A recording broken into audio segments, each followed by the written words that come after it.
one gable done. Just got to do the other side. It's starting to snow, and I'm running low on firewood, so I think today's going to be a wrap. And I'm going to bring out the sawbuck and start to cut up some firewood, because something tells me it's still going to be crazy cold at night for the next few weeks. Catch you guys in a little bit.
What's up?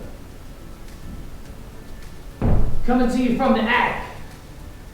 So I'm going to try and start putting the floor a little bit together, and I thought I'd film a little.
So I'm gonna shovel some snow off, or the rest of the snow off the wood. That way I can kind of uncover it and see what's going on under there, and separate everything. It's kind of separated already, but like I said, I'm gonna get ready to do the trusses and framing, so I'm gonna bring the wood inside, kind of stack it up as I need it. But you know, just another, like, you know, you think you're just gonna jump to it in the morning and you forget that, you know, I'm gonna sit here. I've already shoveled probably for like a half an hour, but I'm gonna finish shoveling, get the covers off, get it all exposed, and rock and roll.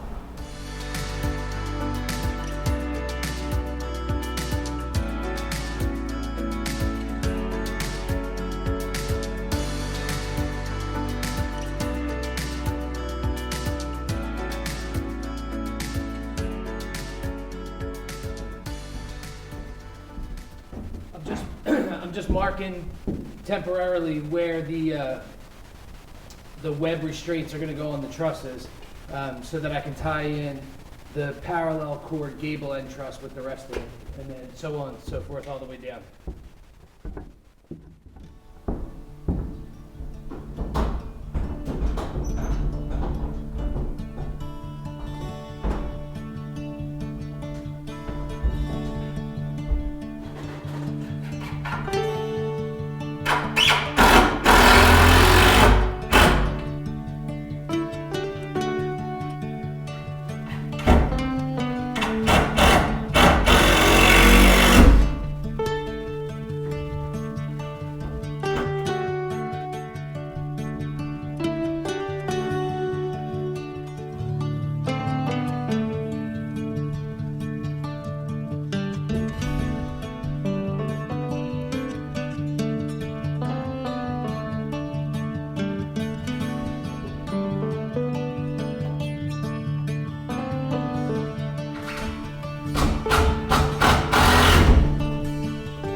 Alright, so I thought it best to do like a send-off video and sort of sum everything up.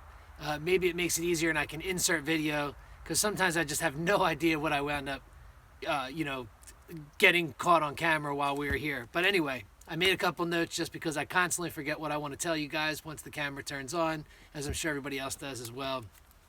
But I just thought I'd run through real quick what we were trying to get done while we were here and what we got done. Okay, so we came up about a week or so ago, my wife and I, and the idea was to finish this sheathing and get the rest of the house wrap on. If we could have done that, we would have been really happy, especially the snow was still on the ground and the French door side is kind of shaky at best when you have all the ladders on that side with the snow. The grade you can't really tell in the camera, but it's pretty crazy on that side. So the idea was to get the sheathing and the house wrap done. Anything extra was, icing on the cake.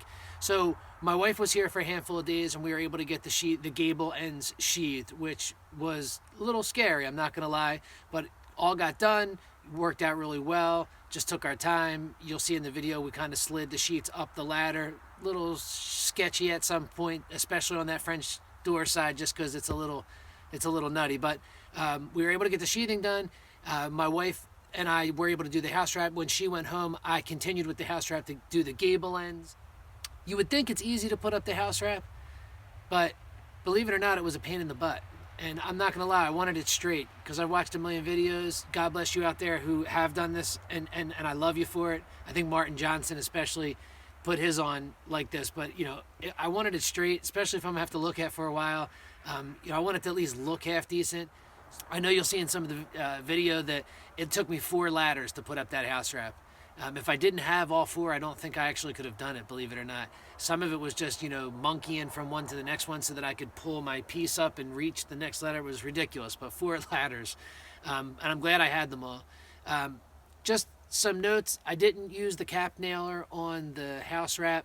And again, I'm hoping that I don't kick myself later for not doing that. I may actually go around and pop a couple, maybe every 4 feet or something in there just as some extra added love. But it would have been a little cumbersome, I think, for me to carry that cap nailer all the way up the ladder and try and handle the wrap. So the stapler worked out, even though the stapler and I had a love-hate relationship, it worked out fine. I just had to take my time so that it didn't get jammed up. But it worked out okay. Like I said, I might still go back and pop some of the cap nails in. If I would suggest, I'd say do the cap nail for your roof sheathing and for your roof laminate and for your house wrap, especially if it's going to be off for a while. That way, if it gets windy, you don't have to worry about anything ripping off. But I'm pretty sure that house wrap's on there for good. So we just tried to do the best we could in regards to the wrap, make it nice and straight, nice overlaps, about 1.5 feet where we could. Again, that 3-foot wrap at Tyvek, I think I'm going to do on the 2 or 3 sides, just on the grade side to give it a little extra love. So we got done what we came up here to do, which was pretty awesome. In addition to that, I decided that I wanted to sort of lay the attic floor. We had some leftover sheathing when we did the roof that we threw into the attic, and I was just going to use that to do the attic floor. It was some 5/8 OSB. I think it was 5/8 OSB. And I figured it would be fine for the attic floor. After I installed it, I wasn't super stoked. So I had sheathing left over from the walls that was 7/16, and I decided to lay another floor running the opposite direction on top. I'm glad I did. It's a little extra, but it was much more sturdy putting the second floor on, obviously.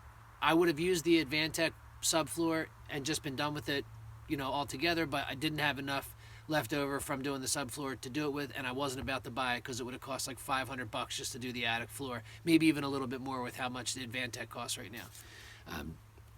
So I think I'm okay with the OSB. It seems rock solid when I'm up there right now, so I'm super stoked.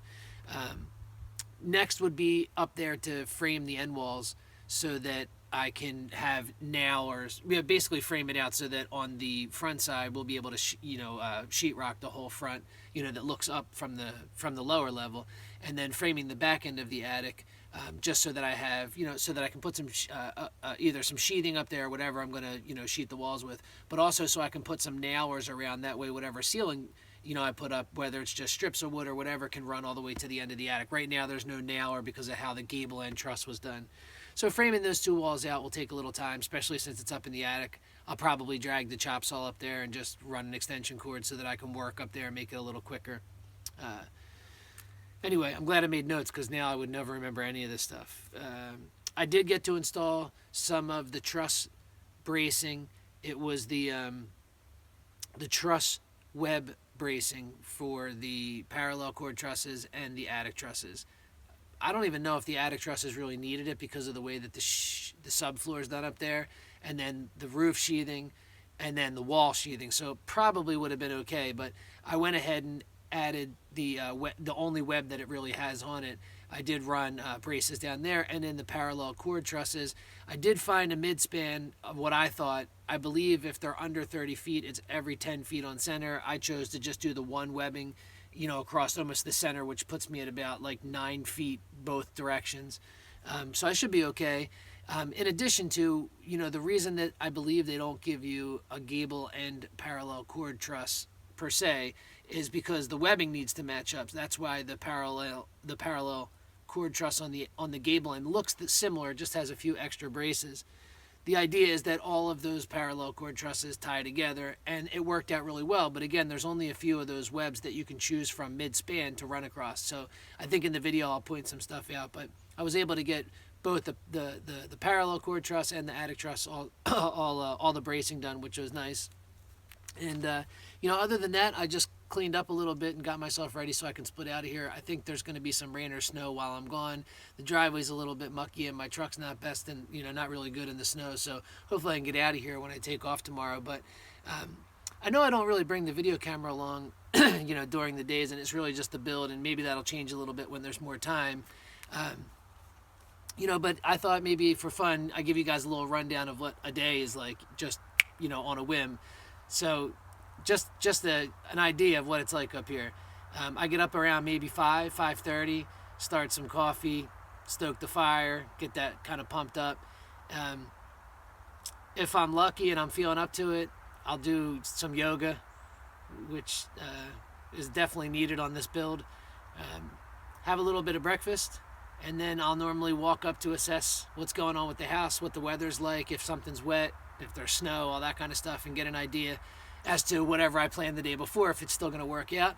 And then I pretty much just go to town in there and maybe stop for lunch or a little bit way through to stoke the fire since it's so cold out, just kind of keep that going. And then grab lunch or some tea or something like that, something to keep me warm while I'm up there working.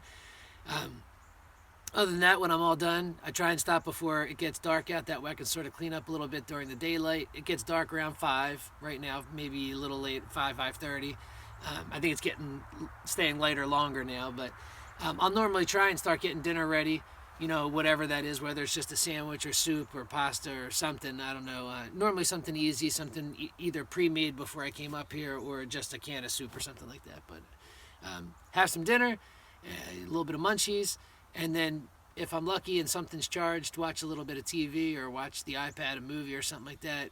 Recently I've been reading books, which I found out there are other books out there other than manuals and guides that I've been reading my whole life. But yeah, try and read a book maybe. You know, other than that, you know, go to bed pretty early, wake up, start the whole day over again. I did want to add a few things. Anyone that watched the solar video, the solar's great, but this is my first time being up here as much as I have been in the wintertime. Obviously, we're building a house, so it's, you know, being up here for 2 weeks at a time or 3 weeks is normal now.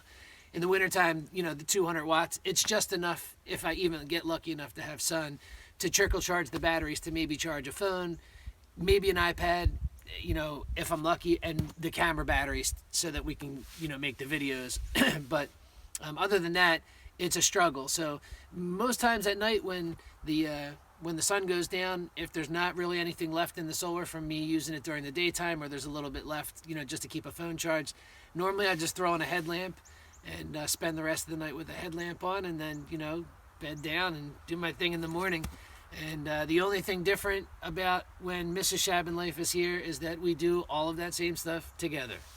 But as always, man, I appreciate you guys stopping by. If you're checking out the videos, thank you. If you're not, no worries, all good.